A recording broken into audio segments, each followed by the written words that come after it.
this is a monstrous sale at what it's already at right now. As you said, it's already poised to be the second highest selling basketball card of all time, second only to itself. Third. There's a LeBron James. Third. There's a LeBron James out of 23. There's the Luka, and we're talking about outright sales, not like share sales or anything like that, but straight up sales.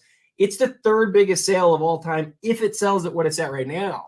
Right, and that's will go up from here. So yeah, it's a huge day from the hobby, but people from the outside see it and they go, "Oh, it's down from what it was last year," and you kind of go, "But it's still almost $3 million, Jeremy." Well, and that's kind of that's the thing that I think a lot of us in the hobby, there's a lot of sort of talk out there that, well, if it doesn't sell for $4 million again, then where's the hobby at?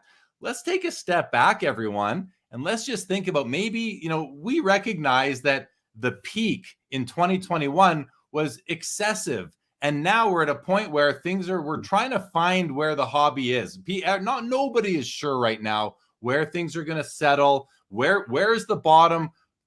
Are we there? Was it last month? Is it next month? When is it? We just don't know. And this card, regardless of where the bottom is, if you were to tell anybody a couple of years ago that this card would sell for $2.3 million or $2.7 million in November of 2022, you wouldn't believe it. You would not believe that was ever going to happen. But then you layer on that, well, actually, and it sold for $4 million or $4.6 million, Jay Mollico is telling us, sold for $4.6 million already one time.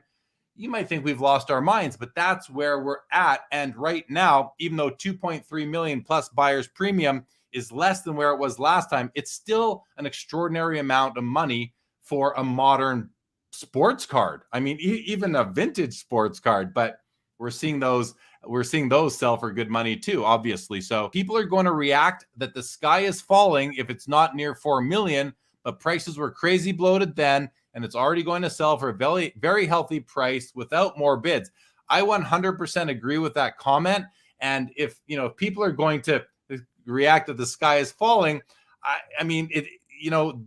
I guess those people, and that's fine, but those are people who must have just entered the hobby since mid 2020, because for anyone who was in it before, these are still pretty healthy values. But as Justin says, it's still crazy. These are big numbers. Yeah. What's up, Adam? I was just gonna say, Jeremy, the old adage that we've repeated a million times is the Warren Buffett: be greedy when others are fearful, and fearful when others are greedy. He's sort of given credit for that, but that's a thought that a lot of people have had for a long time when it comes to investing. If you're to look back at the last couple of years of the hobby, you're to say, okay, I love this hobby. I believe in the long term. If that's true, if you really do believe in the long term, today's a whole lot better day to buy than it was a year ago. It's just true. And so, you get people like Jeremy and me who are hobby lifers who are buying now more than we have. I know I shouldn't speak for you, Jeremy. I'm buying way more stuff right now than I was 12 months ago. It's not even close. So, people need to not be so reactionary to just sort of say, oh, it's not just doing up and to the right. Guys, it was never going to just do up and to the right forever. Now's a better moment to buy than it was 12 months ago. Do you agree with that, or am I way off? I do agree with that. Listen, I think we have to be careful not to sort of predict or give. At least I want to be careful. And I know you're dumb, but I just want to mention not to give advice for people to start to buy more cards now, because we don't know where things are going. No, but I will tell you that I had a meeting earlier today, and I was prepping for my Saturday show with Steve Johnston, and he made some comments that really had me thinking that that.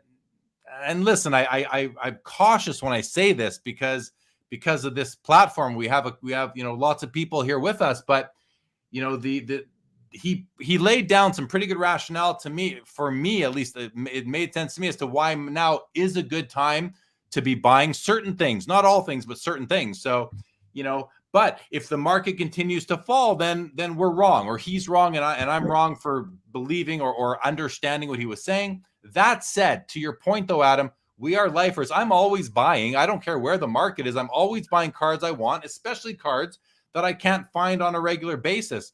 The real scarce cards, the low print run, beautiful cards of players that I collect. Yeah, I mean, I was just at the Sport Card Expo in Toronto, and I came home with a stack of new cards for my personal collection. This stack right here for my personal collection. So I'm going to show those off Saturday night on my late show. But yeah, I mean, we're always buying at them, you and me, because we're hobbyists, and the market's going to move, and, you know, just spend responsibly is really what I would say about that. But back to the Luka card for 1 sec. Jay Mollico lets us know the card ladder has it presently valued at $3.567 million.